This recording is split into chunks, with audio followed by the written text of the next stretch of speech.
Témoignage et rapport de frère Billy Paul Branham sur l'accident qu'avait connu frère William Marion Branham.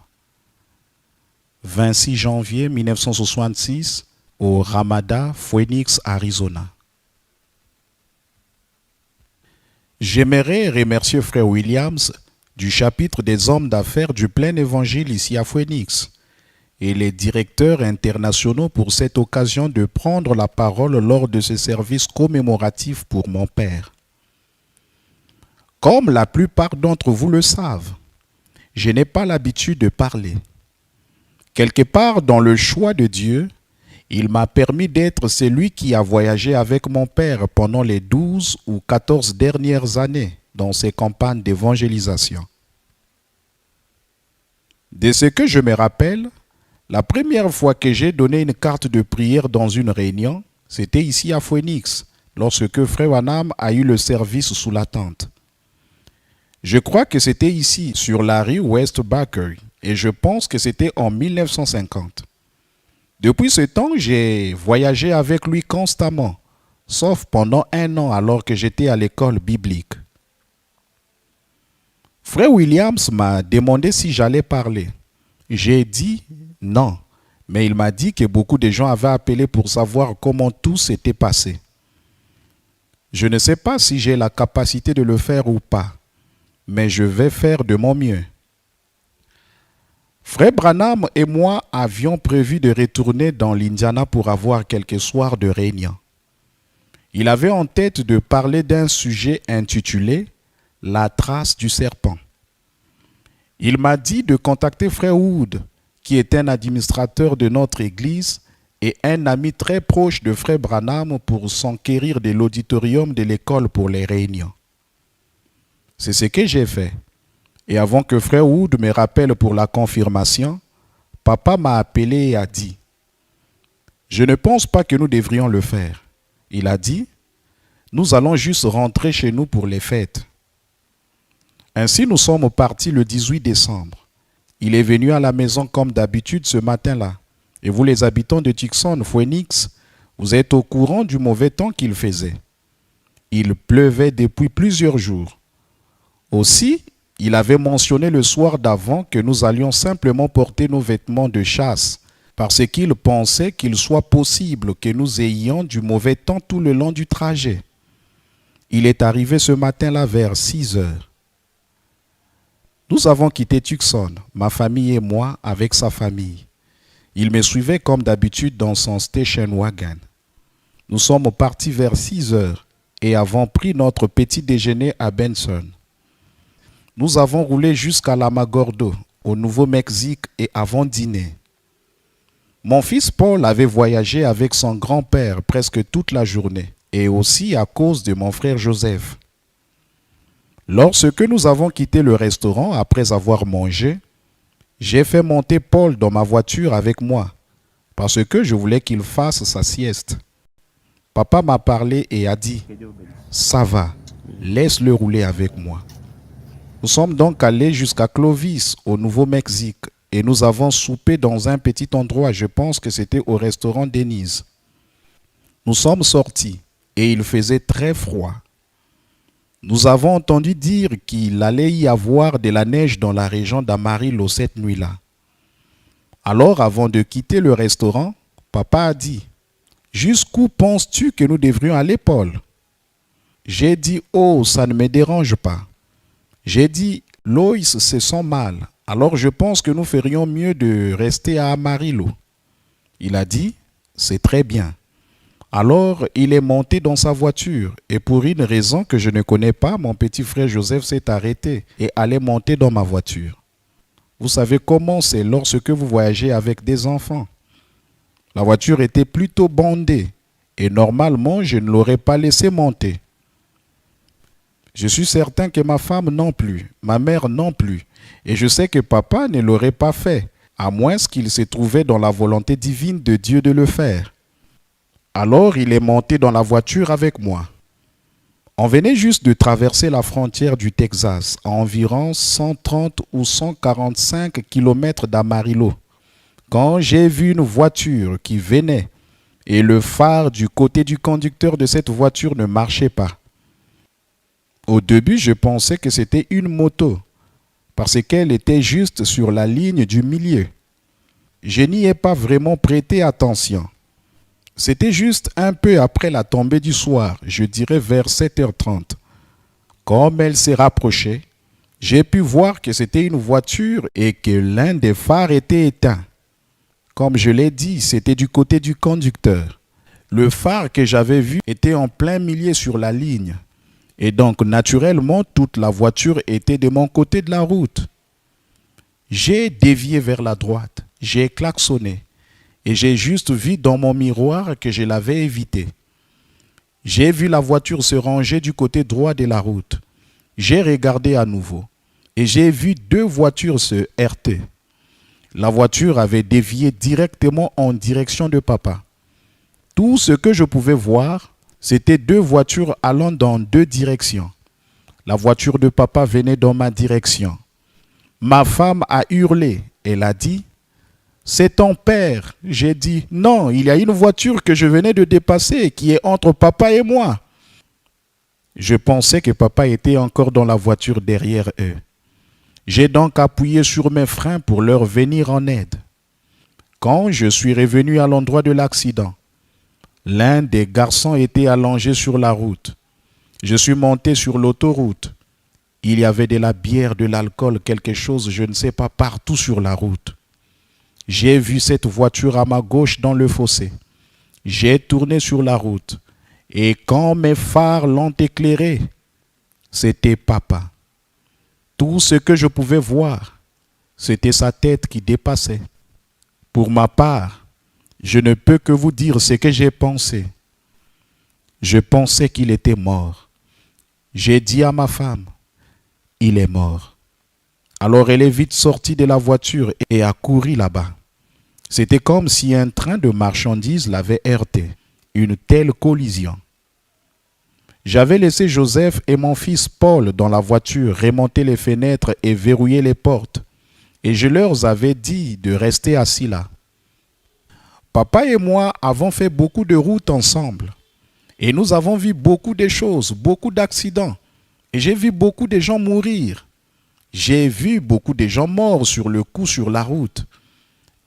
C'était un spectacle que j'avais déjà vu. Donc, dans ma conscience, je savais qu'il était mort parce que ses yeux étaient ouverts et que son visage était enflé. C'était juste cette scène que bon nombre d'entre nous ont expérimentée. Je suis sorti de l'auto. Je ne savais pas quoi faire. J'ai couru vers lui. Joseph s'est mis à crier. Et là, sa tête est tombée. J'ai pris sa tête dans mes mains et il m'a dit, « Qui est-ce que c'était ?» J'ai dit, « C'était Joseph, papa. » J'ai dit, « Ça va ?» Et il m'a simplement regardé, il n'a rien dit. C'est quelque chose de spécial pour moi, car sur une bande, il mentionne « Monsieur Hessler ». Je ne veux pas dire si c'est ça, mais je sais qu'il n'a rien dit avant que Joseph crie pour son papa.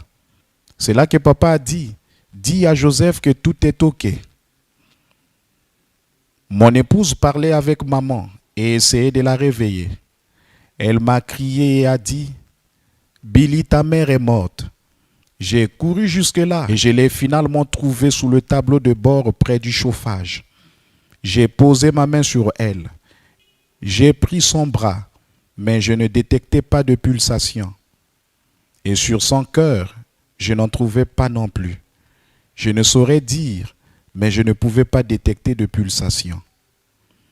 J'ai regardé sur la banquette arrière et ma sœur Sarah gisait là en gémissant. Alors je suis retourné voir papa et il était coincé dans la voiture au point qu'il ne pouvait pas bouger. Son bras gauche était dans la porte et le métal était à côté dessus. Sa jambe gauche était enroulée autour du volant. La plus grande partie de son corps, sa tête et ses épaules avaient été projetées à travers le pare-brise et gisaient sur le capot. Pour vous donner un petit aperçu de ce que je vais dire, quelques semaines avant ça, frère Dean Norman, un de nos amis de Tucson, Don Howard et moi étions allés à la chasse avec frère Brewer. Je ne sais s'il se trouve ici ou pas, à Kebab. Et pendant que nous chassions, je suis tombé malade. J'ai une sorte d'état nerveux. Je dirais le cafard, je ne sais trop. Je suis monté dans les collines. C'était dans la soirée. Je me suis mis à pleurer et j'ai régurgité mon souper, juste les nerfs, je pense. Je suis redescendu. J'ai vu papa enlever son chapeau et courber la tête, debout près du feu. En seulement quelques minutes, vous savez, c'était entièrement parti. Puis, comme il s'était né près du feu, il ne pouvait pas prendre son souper. Je lui ai demandé si je pouvais lui préparer une soupe ou quelque chose. Il a dit non. Et il est sorti marcher sur la route. Quand il est revenu, je pouvais voir dans ses yeux qu'il avait pleuré. J'ai dit au frère, vous ne savez simplement pas ce qu'il traverse. J'ai dit, vous ne savez simplement pas. Il est revenu au feu et je suis allé le trouver après un moment où je ne pensais pas que les frères regardaient. Je ne sais pas s'ils regardaient ou pas. J'ai dit à papa, est-ce que tu te sens bien? Et il a dit, ça va. Juste avant d'aller au lit ce soir-là, il a dit quelque chose que je ne l'avais jamais entendu dire avant, que je peux me souvenir. Il parlait à frère Norman, un ami de Tucson, et a dit, avez-vous tous vu Billy aller dans les collines il y a un moment? Puis ils ont tous dit, oui. Il a dit, vous voyez, c'est pour ça que Billy aime toujours être avec moi. Il dit qu'il sait que si seulement je prie pour lui, ça va bien aller. Il a dit, frère Norman, tu te souviens il y a quelques semaines quand tu es tombé de la clôture durant la chasse et t'es fait mal à la cheville? Il lui a dit, tu ne pensais pas pouvoir marcher dessus avant plusieurs jours. Et j'ai simplement mis ma main sur toi et prié pour toi. Puis après 2 jours, tu retournais travailler. Frère Norman s'accordait pour dire que c'était vrai. Il a dit, j'étais à la chasse il y a plusieurs mois de ça. Et je me suis juste un peu foulé la cheville. Là, il a commencé à délacer ses bottes et il a dit, regardez ça. Et c'était encore noir et bleu. Il a dit, Billy était si nerveux qu'il ne pensait pas pouvoir s'en sortir. Il a dit, tu vas bien maintenant, n'est-ce pas Paul? J'ai dit, oui. Il a dit, c'est simplement cette petite touche. Il a dit, j'ai prié pour cette cheville et elle n'est pas mieux. J'ai prié pour cet état nerveux et c'est calmé maintenant. Il a dit, ce n'est pas pour moi, cela a été envoyé pour vous. Je ne l'ai pas réalisé à ce moment-là. Ce n'était que des paroles.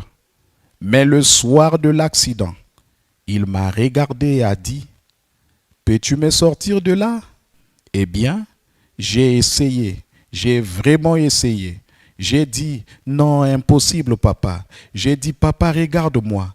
Il a ouvert les yeux. J'ai dit, prononce la parole et tu vas en sortir.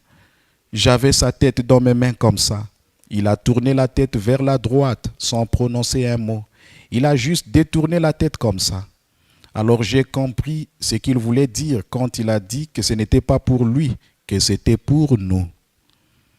Pour signaler sur ce point, après que je suis allé de l'autre côté voir maman avant l'arrivée de l'ambulance, je suis revenu vers lui et j'ai dit, « Papa, je sais que tu es gravement blessé, mais je pense que maman est morte. » J'ai dit, « Sarah va bien, mais je pense que maman est morte. » Je n'oublierai jamais ça. Il a dit, « Où est-elle? » J'ai dit, « Elle est à ta droite. » D'une certaine manière, je ne sais pas comment, mais je sais qu'il a déplacé sa main droite et l'a posée sur elle. Et au mieux de ma connaissance, voici ce qu'il a dit. « Seigneur, ne laisse pas maman mourir. Sois avec nous en cette heure. » Quand je suis retourné la voir, maman gémissait et bougeait. Je lui ai demandé, « Dois-je déplacer maman? » Il a dit, « Non, laisse-la. » Je lui ai posé des questions pour Sarah. Il a dit, « Laisse-la aussi. » Les ambulances sont arrivées ayant amené Sarah et maman. On n'arrivait toujours pas à sortir papa. Quand l'ambulance est revenue, nous ne l'avions toujours pas dégagé. Le temps de faire 2 voyages avec ceux de l'autre voiture et nous ne pouvions toujours pas le sortir de là. La circulation était arrêtée sur 10 km de long dans les 2 sens. Finalement, un homme est venu avec un camion 4 roues motrices. Il avait une chaîne de raccord forestière sur le camion et ils l'ont mise autour de la porte pour essayer de la retirer. Mais ils n'y arrivaient pas. Je leur ai demandé s'ils pouvaient la mettre dans le pare-brise où le poteau descend. J'ai dit, si vous le tirez assez pour que je puisse passer en dessous, je pourrai le sortir. C'est ce qu'ils ont fait. Ils l'ont tiré jusqu'à ce que l'avant cède et que je puisse ramper par-dessus l'épaule droite de papa, descendre sous le siège avant et dégager ses jambes qui étaient sous le tableau de bord et le volant. Il m'a parlé et a dit, « Attrape-moi, Paul. » Il est tombé dans mes bras et je l'ai retiré de la voiture. On l'a amené à l'hôpital. Quand nous sommes arrivés là-bas, ils avaient déjà amené les autres. Le garçon qui l'a frappé était mort à son arrivée. Maman et Sarah étaient aux urgences. Puis ils y ont amené papa. Après être rentrés là, le docteur a dit, « Est-ce que c'est votre papa ?» J'ai dit, « Oui, monsieur. » Il a dit, « Eh bien, je ne lui donne pas beaucoup de chance, fiston. » J'ai dit, « Oui, monsieur. » Je ne savais pas s'il fallait appeler de l'aide ou quoi faire au juste. Alors je me suis juste assis là et j'ai essayé de prier et de m'en tenir à ce qu'il m'avait appris. Ils l'ont amené prendre des radiographies. Il a dit, nous allons l'amener à Amarillo parce qu'il a besoin de soins particuliers. Ils doivent tous y aller, mais ton père doit y aller en premier parce qu'il n'a pas beaucoup de chance. Puis papa est entré en état de choc, du moins comme il l'appelle, et ils ne pouvaient pas l'envoyer. Ils ont envoyé maman et Sarah, puis ils ont fait un autre voyage avec les garçons mexicains. Quand je suis sorti, le médecin m'a demandé, « Quel type de sang as-tu » J'ai dit, « Je ne sais pas, monsieur. » Il a dit, « Eh bien, nous devons lui donner du sang immédiatement. Il devient trop faible. » J'ai dit, « Eh bien, nous allons vérifier. » Ça ne fonctionnait pas avec mon type de sang. Ils ont regardé dans la banque de sang et ils n'en avaient pas. Ils ont envoyé des gens à Amarillo et leur ont dit de ramener. Je pense que c'était 3 pintes de sang de là-bas. Ils ont rejoint le shérif parce qu'il avait le même type que papa. Il était tellement affaibli quand ils lui ont donné le sang que lorsque je suis entré dans la pièce, il l'avait mis dans une sorte de lit dans la salle d'urgence qui le gardait la tête en bas. Il disait qu'il ne pouvait pas recevoir le sang couché sur le dos. Il a reçu ce sang pendant environ 8 heures, je dirais. Puis ils m'ont dit, « Je ne sais pas comment il arrive à vivre. » J'ai oublié le nom du médecin, mais il m'a dit, « Quand je suis venu lui donner la première fiole de sang, sa tension artérielle était de 0 sur 0. J'ai sa tension artérielle en hausse maintenant. » Il m'a demandé si je pouvais aller dans l'ambulance avec eux à Amarillo. J'ai dit, « Certainement. » Ainsi, une infirmière et moi l'avons accompagné jusqu'à Amarillo, qui se trouve à 130 ou 145 km de Friona, au Texas. Nous sommes partis vers 6 heures ce matin-là et nous sommes arrivés vers 7h30. Le médecin était là pour nous accueillir. Il a refait les mêmes examens. Papa était toujours inconscient. Il a vérifié ses radiographies et ainsi de suite et a dit, « Est-ce ton père ?» J'ai dit, « Oui, monsieur. » Il a dit, « Je t'ai vu prier pour lui. » J'ai dit, « Oui, monsieur. » Il a dit, « Je n'aime pas vous dire ça, mais vous ferez mieux de prier pour qu'il meure. » J'ai dit, « Non, monsieur. Je ne peux pas faire ça, monsieur. » Il a dit, « Un homme ne peut pas vivre avec autant de blessures. » J'ai dit, « Je crois qu'il le peut. » Il a vécu 6 jours à l'hôpital. Je ne peux pas dire s'il était conscient et je ne peux pas dire qu'il ne l'était pas parce qu'il faisait des signes à moi et à différents frères qui allaient le voir. Nous avons prié. nous avons contacté des hommes de Dieu et avons prié. J'ai toujours entendu papa qui disait, en dehors de Dieu, il n'y a pas d'espoir. Comme c'est vrai. Le 4e jour, ils ont dit, nous allons lui passer un test. Je pense que vous avez dû le remarquer. Nous l'observons depuis 48 heures. Son œil gauche se ferme. Le terme des médecins, je ne sais pas ce que c'était. Ça signifiait qu'il avait soit un caillot de sang ou qu'il avait eu un accident vasculaire cérébral. Il a dit, je crois qu'il va mourir ce soir. Nous allons faire un test. Je ne me souviens pas comment ils appellent ça maintenant. C'est une sorte de colorant qu'ils injectent dans l'artère principale du cœur. Puis ils voient où il va à partir de là et s'il va dans le cerveau. S'il s'agit d'un caillot de sang sur le cerveau, nous devrons l'ouvrir et l'enlever. Ils l'ont amené et environ 1h30 plus tard, il était de retour. Ils nous ont fait appeler dans la chambre. Il a dit, nous n'avons pas trouvé de caillot sanguin.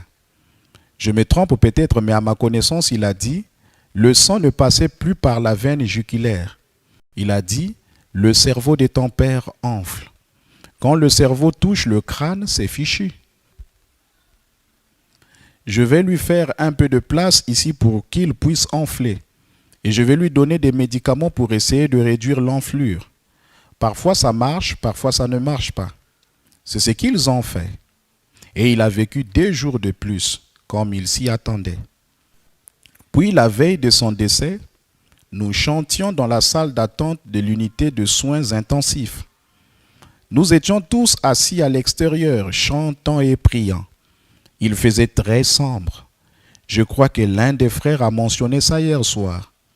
À ce que je me rappelle, nous chantions « Au temps du soir, la lumière paraîtra ». Parce qu'on savait que papa aimait tellement ce chant. Pendant qu'on chantait, le soleil a percé les nuages et le soleil ressemblait à cette colonne de feu que nous avons vue plusieurs fois dans les réunions.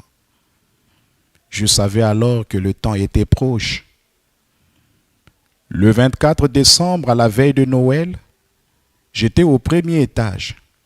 Frère Peregrine est venu et m'a dit, « Le docteur Hude veut te voir. » Ça ne m'a pas alarmé parce que ce n'était pas le médecin attitré pour papa. C'était un spécialiste des os. Alors je suis monté et il m'a dit, « Monsieur Branham. » J'ai dit, « Oui, monsieur. » Il a dit, « J'ai la triste nouvelle à vous annoncer que votre père est décédé à 5h49. » Eh bien, vous pouviez juste, vous savez ce que je vais dire. Alors je suis sorti et les frères étaient debout là. Et je leur ai dit, j'ai dit, une chose que je me rappelle, il m'a dit, si jamais tu entends que je suis parti, arrête juste 1 minute, enlève ton chapeau et chante un refrain de croix seulement. C'est ce que nous avons fait. Frère Peregrine a ensuite dit qu'il ramènerait le corps à Jeffersonville, où j'avais demandé que les funérailles aient lieu. J'ai dû le dire à maman et à Sarah qui étaient encore à l'hôpital. Je ne vous ai pas parlé de leurs blessures. Ma mère avait la jambe gauche cassée et des blessures à la tête. Et ma sœur Sarah avait le dos cassé à plusieurs endroits. Quand je leur ai annoncé, elles ont dit, « Nous retournons dans l'Indiana. » J'ai dit au médecin qu'elle voulait y aller, alors nous avons essayé de préparer les choses. La seule façon pour le médecin de nous laisser partir avec elle, c'était de prendre un avion ambulance. Frère Moseley et les frères ici étaient avec nous. Ils ont obtenu l'avion. Nous avons mobilisé 2 avions et les avons ramenés à Jeffersonville. Quand nous sommes arrivés, ils les ont amenés à l'hôpital et nous sommes allés au salon funéraire. Quand j'ai regardé ce corps, il ne ressemblait pas à mon père. Je me suis dit, il n'est pas là-dedans du tout. Je sais que c'est pour une raison quelconque que j'ai pensé ça. Nous avons eu les funérailles un mercredi. Beaucoup de gens sont venus. Ceux qui n'ont pas pu venir ont envoyé leurs vœux de sympathie et leur amour et nous apprécions tellement cela. Je sais que cela a été demandé, alors je dois vous le dire. Nous n'avons pas enterré notre père. J'ai dit, Seigneur, si tu me laisses passer à travers ce service funèbre, c'est tout ce que je peux faire. Je ne peux pas l'enterrer. Maman devra faire ce choix. Je suis allé voir et elle m'a dit, je ne sais pas si je vais vivre à Tucson où papa venait de nous construire une maison. Il prévoyait d'aménager après notre retour de Jeffersonville. Elle a dit, je ne sais pas exactement où je vais être, mais où je suis, je veux qu'il soit là aussi. J'ai demandé au coroner, qui était un très bon ami à moi, s'il me donnait la permission de le garder là, ou si je pouvais simplement le mettre dans une voûte ou quelque chose comme ça sans l'enterrer jusqu'à ce que maman décide ce qu'elle voulait faire. Il a dit, j'aime trop cet homme pour ça. Je vais le garder ici au salon funéraire. Lorsque vous déciderez, alors vous pourrez tenir le service. Jusqu'à présent, nous ne le savons pas, mais nous devrions faire un choix dans les prochaines semaines. Nous savons que maman fera le bon choix. Nous désirons donc que vous priez pour nous. Ma mère est à la maison à Jeffersonville dans le presbytère en ce moment. Ma sœur est encore à l'hôpital. Elle est capable de marcher, mais elle ne peut pas s'asseoir. Dès qu'elle sera capable de s'asseoir, nous la ramènerons à Tucson, à la maison ici, ou peu importe où le Seigneur nous conduira. Je ne sais pas comment vous dire ce que je dois vous lire maintenant, mais j'ai dit, Seigneur, je n'ai jamais beaucoup parlé auparavant, peut-être 5 ou 6 mots devant une assemblée. Et quand frère Williams m'a demandé de venir, j'ai dit, frère Carl, je ne veux pas y aller. Je l'ai accompagné tant de fois sur cette vieille estrade. Je ne peux tout simplement pas le faire en ce moment, frère Carl. Puis j'ai pensé, maintenant papa ne voudrait pas que je sois comme ça. Alors j'ai prié et je suis venu. Frère Williams m'a donné sa chambre ici. Et comme vous le savez, papa a toujours dit, je n'arrive pas à sortir Paul du lit. J'aime bien dormir longtemps. Mais d'une manière ou d'une autre, ce matin, je me suis réveillé vers 6 heures, ce qui est très inhabituel, et je ne pouvais pas me rendormir. Quand je me suis réveillé, j'ai pensé, je m'ennuie tellement de papa. Ça ne voudra peut-être rien dire pour vous, mais j'aimerais vous lire quelque chose qui m'est venu à l'esprit ce matin. Veuillez excuser ma façon de lire les mots. Mais je vais lire quelque chose qui a été un réconfort pour moi dans mon cœur. J'aimerais l'intituler « Mon Père ». Je m'ennuie, oh, je m'ennuie tant de l'homme que j'appelais mon Père. Il semblait que tout le monde était à sa fin, quand j'ai perdu le plus grand ami que j'ai jamais eu. Vous pouvez maintenant me demander, alors pourquoi être triste? Mais s'il vous plaît, rappelez-vous, il était mon père. Mon père n'est pas ici avec moi en ce grand jour commémoratif. Je sais qu'il aurait pu l'être, mais il a choisi la voie droite et étroite. Il n'a jamais voulu la richesse ou la gloire, mais il nous a simplement enseigné le nom de Jésus. Je me demande pourquoi ça devait être un accident de voiture, mais cela a fait que l'épouse vérifie de plus près. Ce n'était pas un homme imposant de stature et de voix, mais si jamais vous l'entendiez prêcher, vous saviez qu'il était le choix de Dieu. Sa nature était douce. Il n'a jamais essayé d'offenser, ce qui n'était pas le cas quand il criait contre le péché. Il a prêché un grand message appelé « Monsieur, est-ce l'heure ?» Puis il nous a ramenés à Tucson pour trouver la réponse de Dieu. Je me demandais pourquoi Dieu lui avait dit d'aller dans l'ouest. Mais je n'ai jamais rien dit parce qu'il m'a toujours dit, Paul, Dieu sait ce qu'il y a de mieux. Il m'a dit de ne pas m'inquiéter car il révèle les voies de Dieu. Puis la réponse est venue, le mystère des sceaux. Pour moi, il était le messager de Malachie 4, 5 et Apocalypse 10, 7. Et Dieu savait ce qu'il y avait de mieux quand il a repris mon Père au ciel. Le message qu'il a apporté était aligné avec la parole. Bien que rejeté, jamais un homme n'a pu tenir devant lui. J'aime le prophète de cette race qui meurt rapidement. Et je crois ce message et je vais le revoir par la grâce de Dieu.